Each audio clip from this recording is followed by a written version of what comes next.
What up, peeps? How's it going, my friends? Hope y'all are doing well today. It's Carpo here on a beautiful, beautiful afternoon. I just wanted to talk about a few things, especially noting excitement or anticipation, which is something that, just a subject that popped into my head that I talk about now and again, and it's something that I love to share because I think most people understand the simple concept that being excited about something is more than just the event itself. And sometimes the anticipation of doing something is outweighs the excitement of the event itself by far. And this can work a couple different ways because we can actually cause a lot of fear and panic about things that are coming up that may turn out to be nothing as well. One of the rules that I've found to this is no expectations. In other words, I don't anticipate anything is going to go a certain way. And there are some people who, if the things don't go exactly their way, they just turn into monsters. They have to plan everything down to every detail. But then there are other people who make plans down to the detail, but don't let it bother them if it changes. Really, the issue is being able to go with the flow. And I found it's a much happier way to live when you just go with the flow. And if something doesn't go the way you planned, then that's how it is. But having something to look forward to is important. So a lot of people have been let down by so many things in their life that they walk away from doing anything. In other words, kind of hide away in their shell. And we all know people like this. They're afraid to go travel because something might happen. Oh, I might blow a tire, or maybe I'll get stuck, I could get lost. There are a lot of different excuses we make for not doing fun things. I tend to kind of find myself having more excuses as I get older for the same reasons. Now, for example, I'm going to the Dead and Company show this weekend, who's the remainder of the Grateful Dead, along with like John Mayer, and they're pretty good. And we're going out to see them at the Gorge Amphitheater. So I'm driving the school bus with a whole load of my family and friends out there, and we're going to go out there and be gone from Thursday until Sunday. So naturally, you have to plan somewhat. You have to make sure that the oil is changed in the bus, and in order for me to even move the bus, I had to get the car out of the way, and the car had a blown tire, and then I had to change the brakes, and it was just this big thing. But I'm proud of myself because I did change the brakes, saved myself probably $600-700 because I had to swap out the rotors and everything, and got the car out of the way. You know, getting the bus loaded up and getting prepared. Yeah, sure, that's important. When I was younger, I could just jump on the freeway with a backpack and hitchhike down to a Dead show in Oakland. I did once. It was crazy. We hopped a train to try to go to Eugene to the country fair and ended up hitchhiking because the train stopped somewhere by the freeway that was nowhere near where we needed to be. And it becomes harder to make those bold leaps as you get older. In other words, you want things planned a little bit more, so at least you can make sure that you're not going to run out of gas and money and food, that kind of stuff, because it does suck to be ill prepared. But as for extreme planning, you know, making sure that you know where you're going to meet each person and what you're going to do each day, you know, it's really hard to keep up on that stuff. So I guess what I'm saying is like finding a way to have a good time without letting the little things bother us is really important. People are bothered by the silliest things, and the more a person anticipates something, the worse it can be for them when it doesn't turn out the way they wanted. A funny example of this would be the Game of Thrones ending. I was going to make a video just talking about this, but I didn't want it to seem like clickbait. So I was like, yeah, I won't even bother. I was going to make a video before the end of Game of Thrones, and I was going to say Tyrion's going to be king. For those of you who don't watch it, you'll be like, whatever. But I never watched it until after the first season, I think. It was over already, and my wife was into it. And then I went back and kind of watched the first and second seasons and caught up. And I enjoyed the show. It's okay. There's a lot of bullshit in it. But as the years went on, basically the ending that they made, everybody hated it. But the funniest thing is that millions of people signed this petition to have them redo the ending. They were so upset about it. And I've really looked at the psychology of this. It's the same idea as when people anticipate an album coming out from their favorite band, and it does, and they say it sounds nothing like their old stuff. You say, well, what did you expect? You know, what we expect and what actually comes out are two different things. Maybe the music does suck, but same thing with the movie. Maybe the ending does suck. I'll give you my personal opinion. It sucked ass, and it wasn't well thought out, and it was horribly done. But the idea that they're going to redo it for a bunch of whining people is just ridiculous to me. But I was thinking more about the reason of why so many people were upset. it's not just because it was the ending. If it was a movie, it wouldn't have been a big deal. It was the time invested in something. Years, 8 seasons, and then to just kind of throw it away like that was, kind of sad.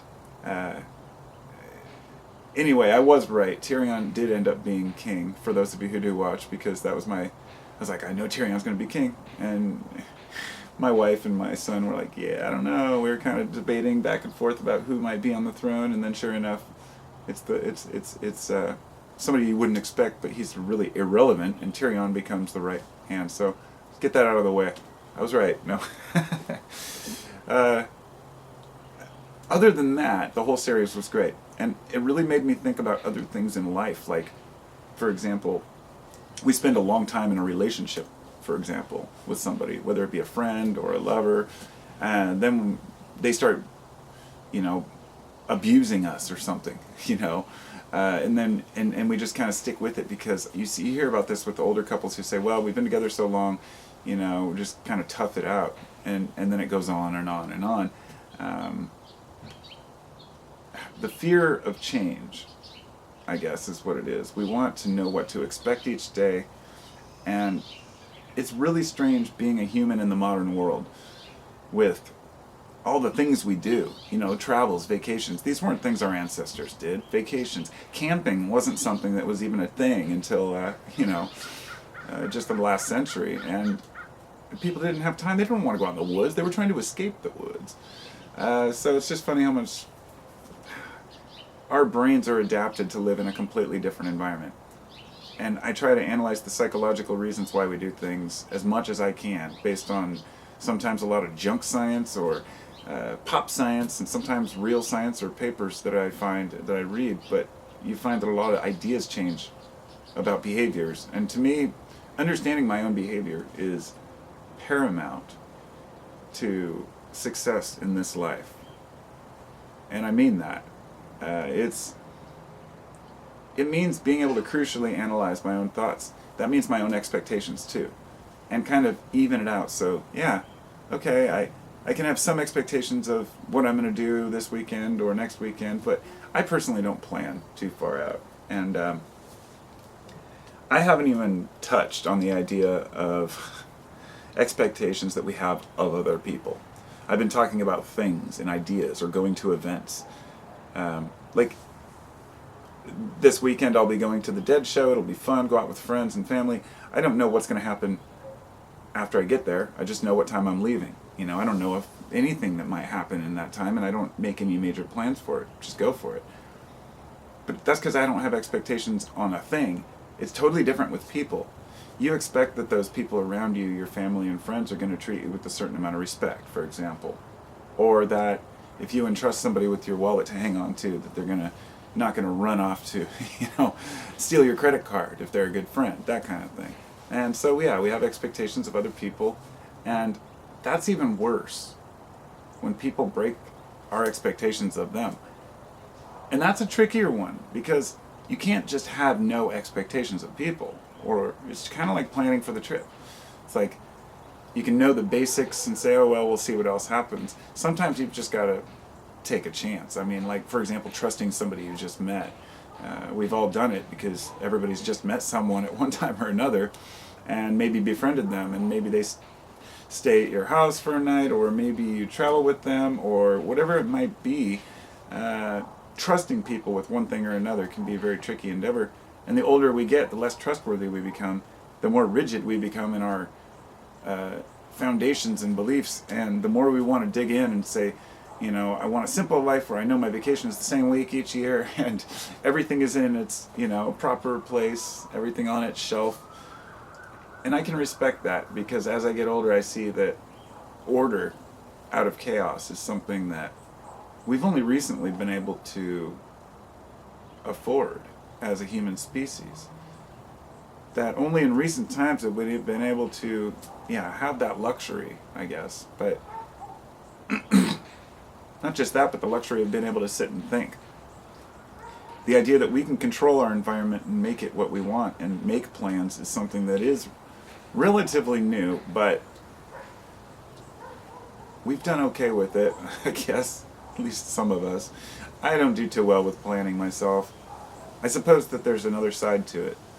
For those people who do have expectations and want everything orderly and make plans down to the last detail, I don't disrespect that, because those often are the same people who are accomplishing very interesting and specific, say, scientific endeavors, people who are very rigid on their schedule and their routines, just a different mindset that it takes to do certain things, to have certain hobbies, to have certain skills. And like they say, you know, it takes all kinds. It takes all kinds. It's really true. I mean, life would be so boring if we were all the same. So even though you have that neurotic friend who's always freaking out about the smallest thing, or that other friend who maybe is super abusive, or the other friend who's, well, not physically, I won't hang out with abusive people, but I guess maybe they tell bad jokes, or bad jokes and bad taste, but you know that they have a good heart. So what I'm saying is we get to know individuals, and we can see through some of their bullshit and just see their souls as good people. And it's interesting because, I don't know, relationships as humans, it's a tricky endeavor. That's all I can say.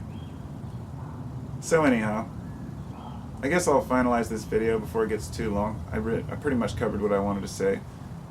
More or less, to sum it up, making plans is okay, but planning things to too much of a detail can backfire. When we have too many expectations of life, then when they fail, it can bring us down. But if we have no expectations of anyone or anything, then we never get anything accomplished, and we end up getting screwed over by people who, for example, we just trust everyone or don't trust everyone. Then we might miss friends or make the wrong friends. You have to have, discernment, discretion, and that's something that has to be learned by experience. So the more time you've been screwed over, the more times you're likely to realize somebody who might screw you over, right? At least that's my opinion on it. So going through these experiences is always growth. We've never lost, we're never finished, we've never ended our journey. We're just on to new endeavors. And try not to have too many expectations, I guess. That's all. Have a wonderful day, everybody. I'll be talking to you soon. I'm expecting to leave on Thursday morning at 10 a.m., so damn it, I'm expecting my peeps to be ready to go.